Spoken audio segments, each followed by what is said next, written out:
Hello, मैं Rakesh Kumar Meena, assistant professor government law college Haryana. आज हम सीआरपीसी में ये देखेंगे कि अभियोजन के लिए अभियुक्त की न्यायालय में उपस्थिति किस प्रकार कराई जाती है। अभियोजन के लिए न्यायालय में अभियुक्त की उपस्थिति किस प्रकार कराई जाती है। साधारण मूल नियम यह है कि विचारण के लिए अभियुक्त न्यायालय में होना चाहिए। यदि वह न्यायालय में नहीं हो तो उसका विचारण नहीं होगा।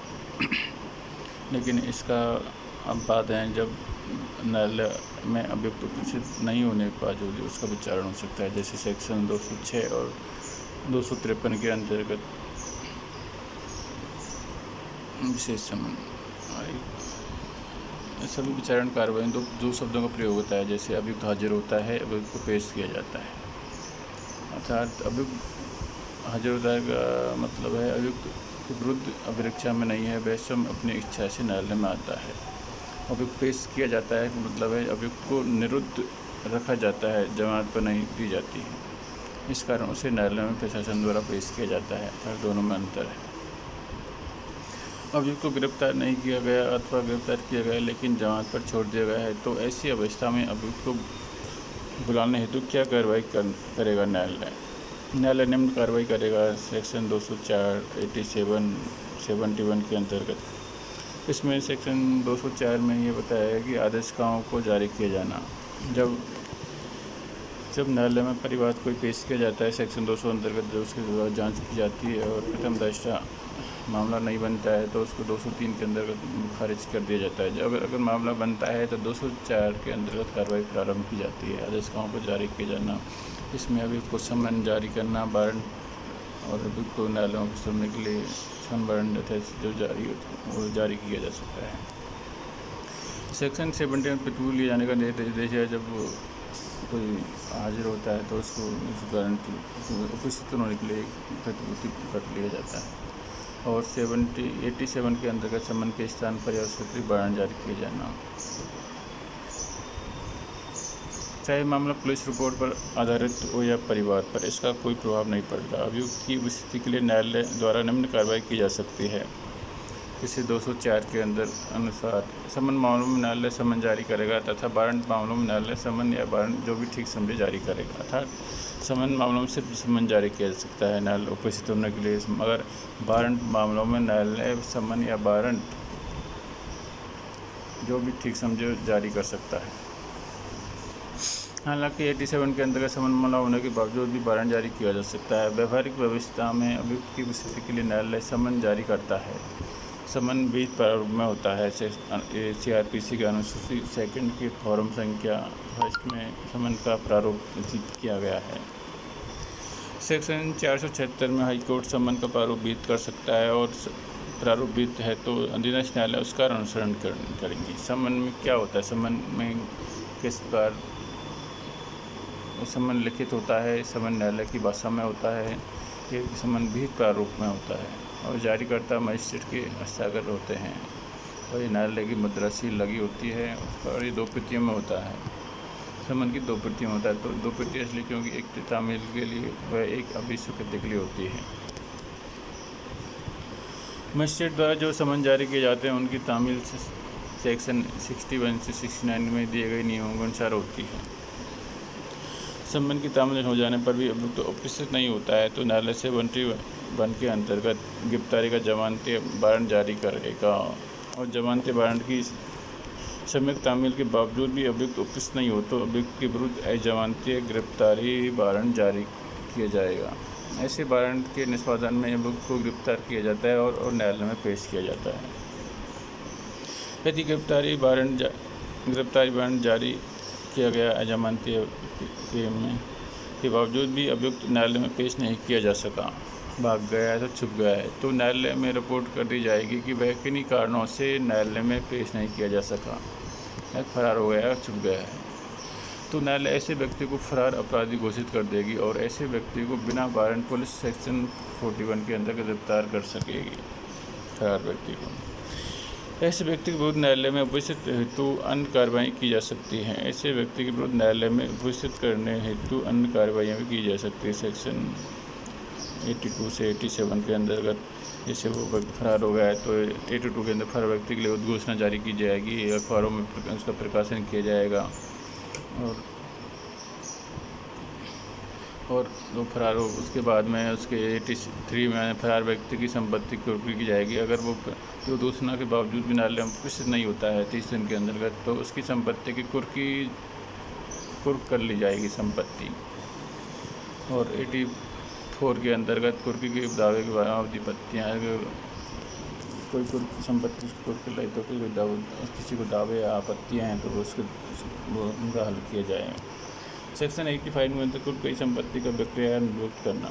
अगर अभी फरार व्यक्ति अभी उपस्थित नहीं होता है 30 दिन में, तो उसकी संपत्ति विक्रय कर दिया जाएगा। और अगर वो उपस्थित हो जाता है तो उसकी संपत्ति कुर्की को निर्मुक्त कर दिया जाएगा।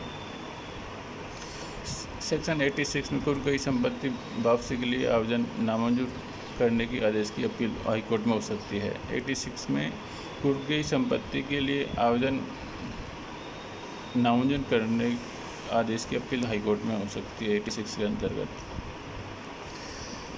फरार व्यक्ति न्यायालय में उपस्थित नहीं होता है तो उसके विरुद्ध उद्घोषणा जारी की जाएगी और उद्घोषणा लिखित न्यायालय की भाषा में तथा उसका प्रकाशन होना चाहिए ताकि फरार व्यक्ति को उसकी जानकारी मिल सके। उद्घोषणा का प्रकाशन कैसे होगा?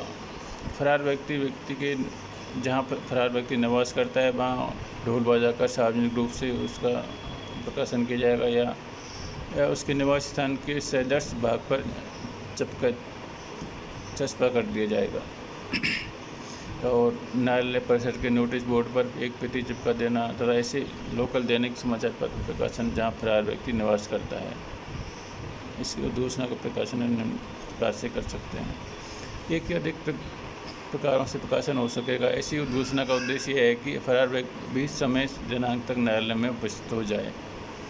उपस्थित होने के लिए समय क्या होता है? और ऐसा समय उद्घोषणा में 30 दिन में कम नहीं होगा। ऐसा समय उद्घोषणा से 30 दिन से कम नहीं होगा और इससे अधिक न्यायालय जो उचित समझे दे सकता है। 30 दिन समय दे सकता है। उद्घोषणा 30 दिन का समय दिया जाएगा उसको। यदि अभियुक्त उद्घोषणा के बाद उपस्थित हो जाए तो क्या कार्रवाई की जाएगी? यदि अभियुक्त उद्घोषणा के बाद उपस्थित हो जाए तो आगे क्या कार्रवाई की जाएगी? लेकिन उद्घोषणा के बावजूद भी उपयुक्त न्यायालय में उपस्थित नहीं होता है तो 20 समय में तो उद्घोषित अपराधी घोषित कर दिया जाएगा। लेकिन उद्घोषणा के बावजूद भी अभियुक्त न्यायालय में उपस्थित नहीं होता है तो 20 समय तो उसको उद्घोषित अपराधी घोषित कर दिया जाएगा। ऐसे उद्घोषित अपराधी को सेक्शन 41 में पुलिस अधिकारी द्वारा 43 के अंतर्गत प्राइवेट व्यक्ति बिना वारंट के गिरफ्तार कर सकता है। ऐसे उद्घोषित व्यक्ति को पुलिस तो 41 के अंतर्गत एक सामान्य नागरिक सेक्शन 43 के अंतर्गत बिना वारंट के उसको गिरफ्तार कर सकता है। यदि इसके बावजूद भी अभियुक्त न्यायालय में उपस्थित नहीं हो तो न्यायालय क्या करेगा? यदि इसके बावजूद भी अभियुक्त न्यायालय में उपस्थित नहीं हो तो न्यायालय क्या करेगा? यदि उद्घोषित अपराधी न्यायालय में उपस्थित नहीं होता है तो उसकी संपत्ति को कुर्क करने का आदेश देगा।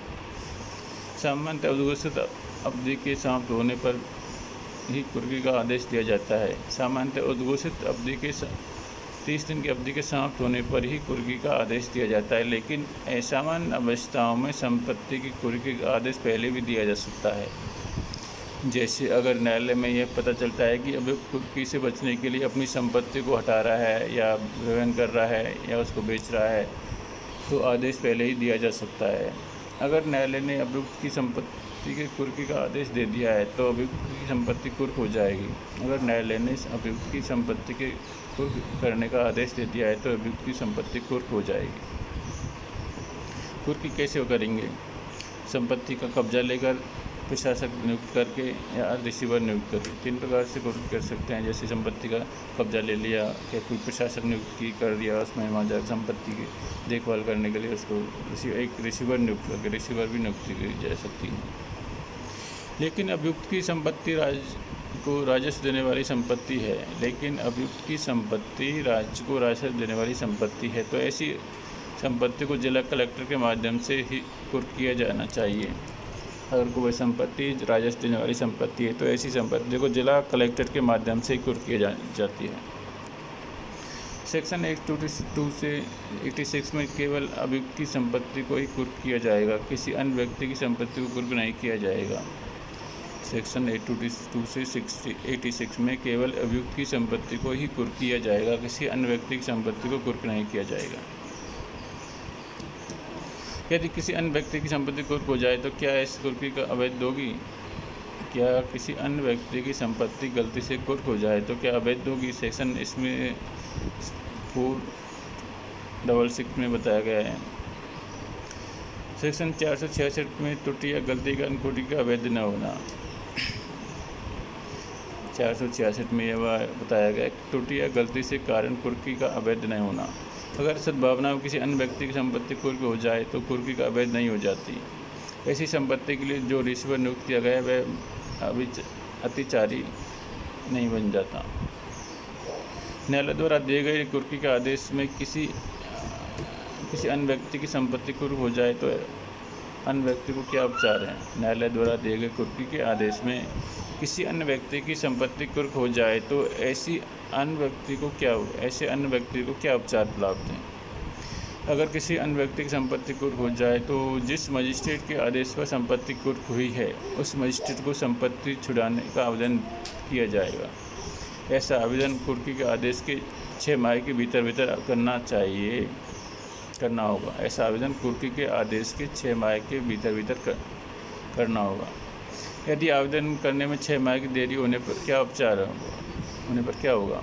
यदि ऐसी अवस्था में आवेदन के साथ परिस्थितियों अधिनियम की धारा 5 के अंतर्गत देरी माफ़ी का प्रार्थना पत्र संलग्न होगा और न्यायालय इस पर उचित कार्रवाई करेगा। न्यायालय को देरी का उचित कारण अथवा स्वयं की संपत्ति होने का साक्ष्य देना होगा।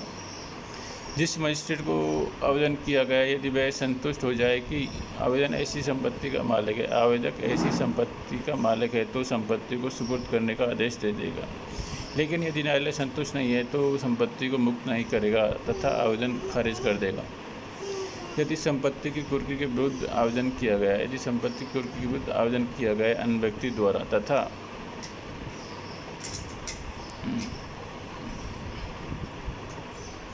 ऐसे व्यक्ति के द्वारा न्यायालय सिविल दावा पेश किया जा सकता है तो ऐसे व्यक्ति द्वारा नया सिविल दावा दायर किया जा सकता है या ऐसे आवेदन 1 वर्ष के भीतर में किया जाएगा। ऐसा दावा